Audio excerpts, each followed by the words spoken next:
Welcome to merit points. So ఈరోజు జరిగిన ముఖ్యమైన కరెంట్ అఫైర్స్ అంశాలను అన్నింటిని కూడా మనం ఈ సెషన్లో చూద్దాం. So first of all India, Lesotho.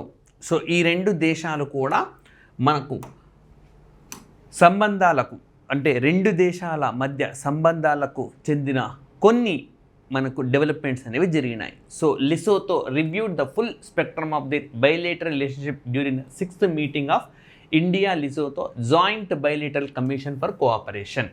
So ఇది ఎక్కడ నిర్వహించినారు అని అంటే న్యూఢిల్లీలో నిర్వహించినారు.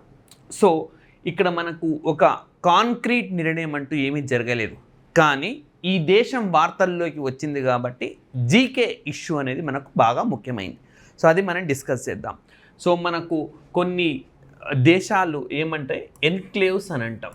ఎన్క్లేవ్స్ అని అంటే ఒక దేశం ఉంటుంది, ఆ దేశం మరో దేశం చుట్టూ అల్లుకొని పోయి ఉంటుంది అనమాట. లైక్ ఫర్ ఎగ్జాంపుల్ ఇది లెసోతో అనుకోండి, చుట్టూ సౌత్ ఆఫ్రికా దేశం ఉంటుంది. సో మధ్యలో ఇది అంటే సౌత్ ఆఫ్రికా అనే దేశంలో ఇది ఒక ఎన్క్లేవ్గా ఉన్నది, ఓకే, మూసుకుపోయి ఉన్నది. బట్ అదొక సార్వభౌమ దేశం, that is a sovereign country. So అట్లాంటివి మనకు ప్రపంచంలో 3 ఉన్నాయి.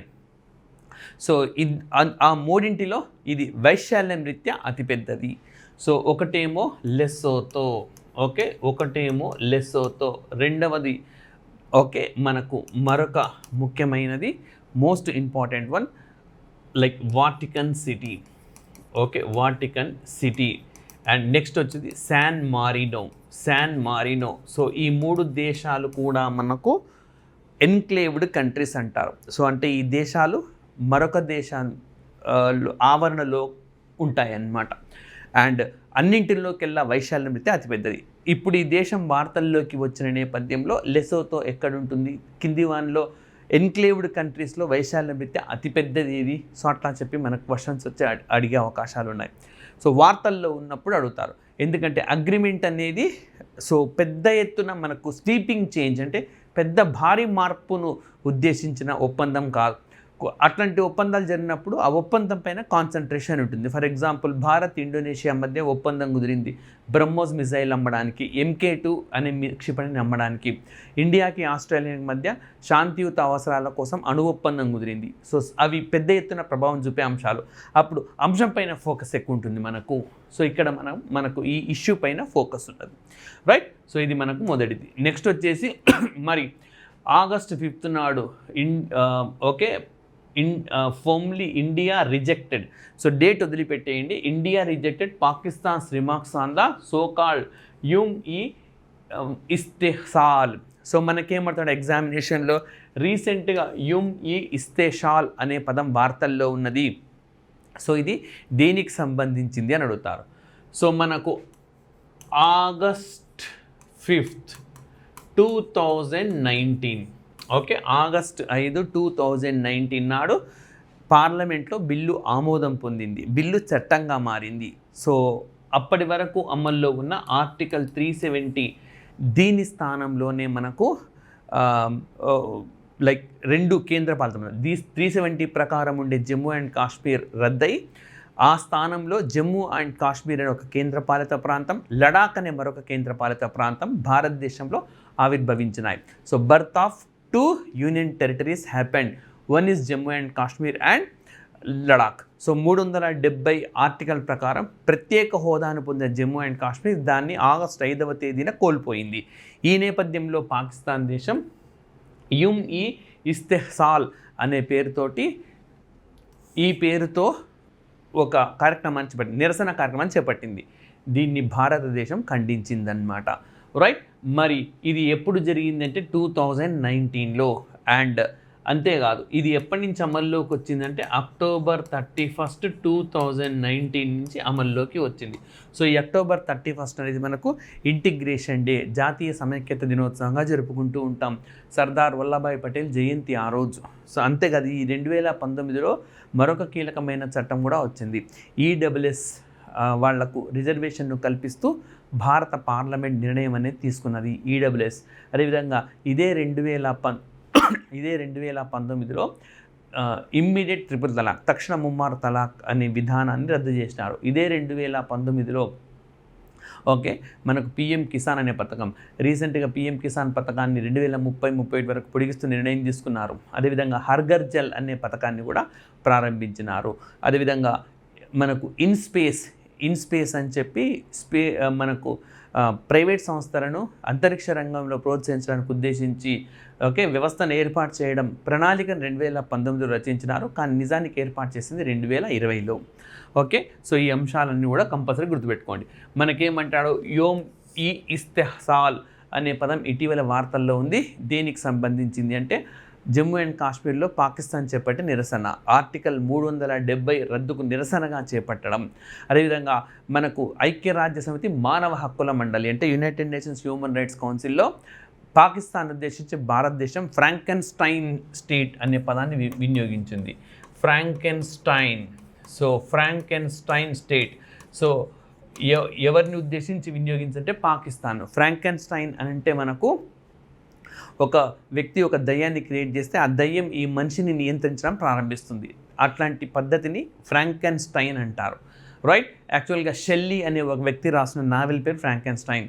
సో దాంట్లో master creates monster, monster controls master అనమాట. అంటే వ్యక్తి దయ్యాన్ని సృష్టిస్తే దయ్యం ఆ మనిషిని చెప్పు చేతుల్లోకి తీసుకుంటుంది. సో ఇట్లా ఈ పదాలపైన మనకు క్వశ్చన్ అనేది ఉంటుంది. రైట్, అండ్ నెక్స్ట్ వచ్చేసి మనకు 16th ఫినాన్స్ కమిషన్. ఓకే, 16వ ఆర్థిక సంఘం. సో భారత రాజ్యాంగంలో ఆర్టికల్ 280 మనకు ఆర్థిక సంఘం ఏర్పాటుకు సంబంధించిన వివరణిస్తుంది. సో ఈ 16వ ఆర్థిక సంఘం ఏమి రికమెండ్ చేసి, చాలా ఇంపార్టెంట్ ఇష్యూ ఇది. 16వ ఆర్థిక సంఘం సూచన మేరకు లైట్నింగ్ అంటే పిడుగుపాటుగా మనం చెప్పుకోవచ్చు. పిడుగుపాటుని న్యాచురల్ క్యాలామిటీస్ లిస్ట్లో చేర్చినారు. ఓకే, సో అంటే సహజంగా ఏర్పడే విపత్తు జాబితాలో చేర్చినారు. ఇప్పటి వరకు దీన్ని చేర్చలేదు పిడుగుపాటుకు ఎంతోమంది మరణిస్తూ ఉన్నారు. సో ఇందుకోసం గాను పశ్చిమ బెంగాల్, ఒరిస్సా, తమిళనాడు రాష్ట్రాలు చాలా సందర్భాల్లో కేంద్రానికి విజ్ఞప్తి చేసినాయి. సో పిడుగుపాటును కూడా సహజ విపత్తులో చేర్చాను. సహజ విపత్తులు చేర్చినప్పుడు మనకు జాతీయ విపత్తు నిర్వహణ చట్టం 2005 ప్రకారం భారీ ఎత్తున నగదు అనేది అందుతుందన్నమాట. అయితే ఆ విధంగా చేర్చడం లేదు. అయితే ఈ లైట్నింగ్ని కొన్ని రాష్ట్రాలు చేర్చినాయి. తమిళనాడు రాష్ట్రం కానీ, ఒరిస్సా రాష్ట్రం కానీ వాళ్ళ రాష్ట్ర విపత్తు నిర్వహణ జాబితాలో చేర్చినాయి. అంతేకాదు ఈ లైట్నింగ్ ఎఫెక్ట్ ఉండకుండా, అంటే పిడుగుపాటు ప్రభావం ఉండకుండా పామ్ ట్రీస్ని పెంచిన రాష్ట్రం ఏది అని అంటే ఒరిస్సా రాష్ట్రము. ఇది సహజంగా వీటిని అడ్డుకుంటుందన్నమాట. ఓకే, పిడుగుపాట్ల నుంచి మనుషులను రక్షించే గుణం వీటిలో ఉంటుంది. సో అందుకని పెద్ద ఎత్తున పెంచాలని చెప్పి ఒక పరిపాలనాపరమైన నిర్ణయం తీసుకొని దీన్ని అమలు చేసినారు. రైట్, సో మరి ఇప్పుడు 16వ ఆర్థిక సంఘం సూచన మేరకు తాజాగా మనకు ఏది విపత్తు నిర్వహణ జాబితాలో చేరింది అని అడుగుతారు. లైట్నింగ్ అనేది చేరింది. సో మరి 16వ ఆర్థిక సంఘం అన్నది మనకు అరవింద్ పానగారియా నేతృత్వంలో ఏర్పాటైంది. అరవింద్ పానగారియా ఆయన నీతి ఆయోగ్ మొట్టమొదటి వైస్ చైర్మన్గా పనిచేసినారు. సో నీతి ఆయోగ్ ఇటీవలే మనకు వైస్ చైర్మన్గా అశోక్ లాహిరి నియామకమైనారు. సో ఈ సంగతి కూడా మీకు తెలిసింది. రైట్, సో మరి దీని చేరికతో ఈ జాబితాలో ప్రస్తుతం ఎన్ని అంశాలు ఉన్నాయంటే 14 అంశాలు ఉన్నాయి. సో సైక్లోన్ అంటే తుఫాను, డ్రాట్, కరువు, ఎర్త్క్వేక్, భూకంపం, ఫ్లడ్, వరద, సునామీ, ఓకే, అవలాంచి, మంచు కురవడం, క్లౌడ్ బస్, ఓకే, మేఘ విస్ఫోటనం, ల్యాండ్ స్లైడ్, కొండ చర్యలు విరిగిపడడం, హెయిల్ స్టోమ్, తుఫాన్లలో తీవ్రం, fire, frost, cold wave. So ఇట్లాంటివన్నిటితో పాటు లైటనింగ్ కూడా చేరింది. సో ఈ లైట్నింగ్ లేదా పిడుగుపాటు చేరడంతో విపత్తు నిర్వహణ సహజ విపత్తుల్లో మొత్తం ఎంతకు పెరిగింది అని అడగవచ్చు, 14కు పెరిగింది. సో ఈ విధంగా మనకు క్వశ్చన్స్ అనేవి ఉంటాయి.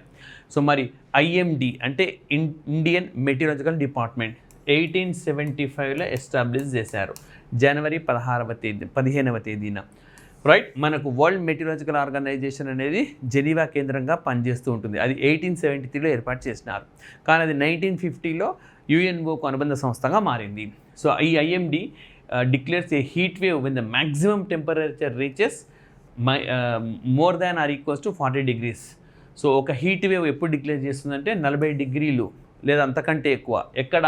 ప్లెయిన్ ఏరియాలలో, మైదాన ప్రాంతాల్లో 40 degrees అంతకన్నా ఎక్కువైతే, అదేవిధంగా కొండ ప్రాంతాల్లో 30 degrees లేదా అంతకన్నా ఎక్కువైతే, అండ్ ఓకే, సో 4.5 డిగ్రీస్ అటు ఇటుగా ఉన్నా సరే డిక్లేర్ చేస్తారనమాట.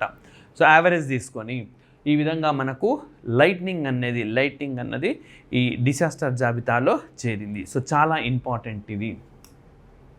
అండ్ నెక్స్ట్ మరి సుప్రీంకోర్టు మనకు ఒక కీలకమైన జడ్జిమెంట్ ఇచ్చింది.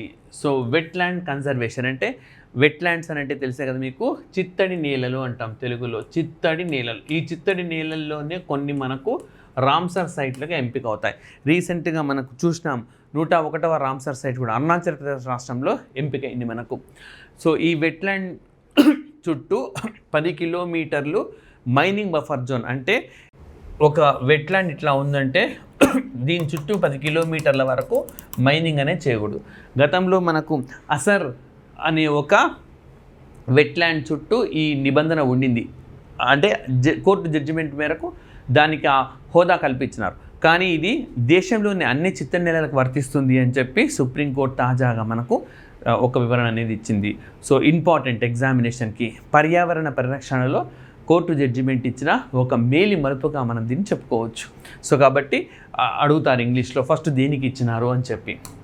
అండ్ నెక్స్ట్ మరి సుప్రీంకోర్టులో నెంబర్ ఆఫ్ జడ్జెస్ను పెంచుతూ ఉభయ సభలు ఆమోదాన్ని తెలిపినాయి. సో 33 ఉండినాయి మనకు. సో ఇప్పుడు ఎంతమంది అవుతారు? 38, 37 ప్లస్ 1. ఆ ప్లస్ 1 ఏంటంటే ప్రధాన న్యాయమూర్తి ఉంటారు. 37 మంది న్యాయమూర్తులు అనేవాళ్ళు ఉంటారు. సో ఇప్పుడు రీసెంట్గా మనకు వెంకట మోహిని అని చెప్పి ఒక మహిళను కూడా అపాయింట్ చేశారు. సో నేరుగా బార్ కౌన్సిల్ నుంచి అపాయింట్ అయిన 2వ మహిళ ఆవిడ. సో ఇందు మల్హోత్రా తొలి ప్రధాన న్యాయమూర్తిగా కూడా ఉండినారు. సో మరి సుప్రీంకోర్టు జడ్జీల సంఖ్య పెంచే అధికారం ఎవరికి ఉంటుందంటే భారత పార్లమెంటుకు ఉంటుంది. సుప్రీంకోర్టులో జడ్జీల సంఖ్యను పెంచే అధికారం పార్లమెంటుకు ఉంటుంది. హైకోర్టులో జడ్జీలను పెంచే అధికారం రాష్ట్రపతికి ఉంటుంది. సో క్యాబినెట్ సూచన మేరకు రాష్ట్రపతి ఈ అధికారాన్ని వినియోగిస్తారు. అండ్ నెక్స్ట్ వచ్చేసి మనకు హిరోషిమా డే. సో చాలా ఇంపార్టెంట్. ప్రతి సంవత్సరం మనం ఆగస్టు 6వ తేదీన హిరోషిమా డేగా చేస్తాం, రైట్? ఎందుకనంటే ఈ ప్రపంచం మొట్టమొదటిసారిగా అణ్వాయుధాలను ఏ ప్రాంతంలో ఎదుర్కొంది అంటే హిరోషిమాలోనే, జపాన్లో ఉంటుంది.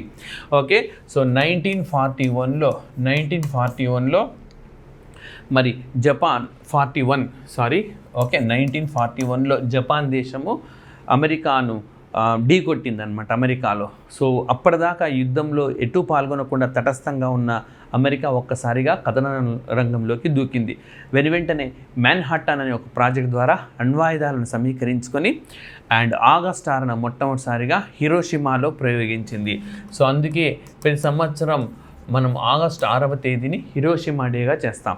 అదేవిధంగా 6వ తేదీన అణుబాంబుకు గాను దాదాపుగా 70 నుంచి 80 వేల మంది స్పాట్లో మరణించినారు. Over a period of time దాదాపుగా 1,20,000 నుంచి 1,30,000 మంది మరణించినారు. ఆ ప్రాంతంలో ఇప్పటికీ కూడా ఈ రేడియేషన్ ఎఫెక్టుతో పిల్లలు పుడుతూ ఉండడం కూడా పరిశీలిస్తున్నారు. అండ్ అదేవిధంగా ఆగస్టు 9వ తేదీన నాగసాకి డేగా చెప్తాం. నాగసాకి అనే ప్రాంతంలో కూడా ఈ అణుబాంబును ప్రయోగించారన్నమాట, రైట్? సో ఆగస్టు 6న ప్రయోగించిన అణుబాంబును లిటిల్ బాయ్ అని, ఆగస్టు 9ని ఫ్యాట్ మ్యాన్ అని కూడా చెప్పుకుంటూ ఉంటాం. సో ఈ ఆగస్టు 9 చాలా ఇంపార్టెంట్ డేట్. ఆగస్టు 9th 1925లో కకోరి ఇన్సిడెంట్ అనేది ఒకటి జరిగింది భారతదేశంలో. కకోరి ఇన్సిడెంట్ అని మన మోడర్న్ ఇండియాలో అంటే ఆధునిక భారతదేశ చరిత్రలో చాలా ప్రాధాన్యం ఉండే అంశంగా చెప్పుకోవచ్చు. అంతేకాదు మనకు 2021 ఆగస్టు 9వ తేదీ నాడు 2021 ఆగస్టు 9వ తేదీ నాడు భారత ప్రధాని నరేంద్ర మోడీ మనకు భద్రతా మండలిలో యునైటెడ్ నేషన్స్ సెక్యూరిటీలో ప్రసంగించాడు, సెక్యూరిటీ కౌన్సిల్లో ఆగస్టు 9, 2021. దీని ప్రత్యేకత ఏంటంటే భారత్ ఆ నెల నాయకత్వం వహించింది. ఈ భద్రతా మండలిలో మనకు 15 సభ్య దేశాలు ఉంటాయి. ఒక్కొక్క దేశం ఒక నెల నాయకత్వ బాధ్యతను స్వీకరిస్తుంది. ఆ ఆగస్టు నెలలో భారత్ నాయకత్వంలో ఉంది. భారత్ నాయకత్వంలో ఉండగా ప్రసంగించిన తొలి ప్రధానమంత్రిగా రికార్డును క్రియేట్ చేసినాడు. అది ఆగస్టు 9వ తేదీనే జరిగింది. అదేవిధంగా మనకు ఈ ఐక్యరాజ్యసమితి భద్రతా మండలిలో ప్రసంగించిన తొలి ప్రధాని అంటే మాత్రం పివి నరసింహారావు. తొలి వ్యక్తి అంటే మాత్రం మనకు అటల్ బిహారీ వాజ్పేయిగా చెప్పుకోవాలి. విదేశాంగ శాఖ మంత్రి హోదాలో ఆయన ప్రసంగించారు అటల్ బిహారీ వాజ్పేయి, రైట్. అండ్ మరి ఇదే ఆగస్ట్ 9 మనము ఇండిజినస్ ట్రైబ్స్ డే అని కూడా చేస్తూ ఉంటాము. ఓకే, సో ఈ ఆగస్ట్ 9వ తేదీనే ఇండిజినస్ ట్రైబ్స్ డేగా కూడా నిర్వహిస్తామన్నమాట.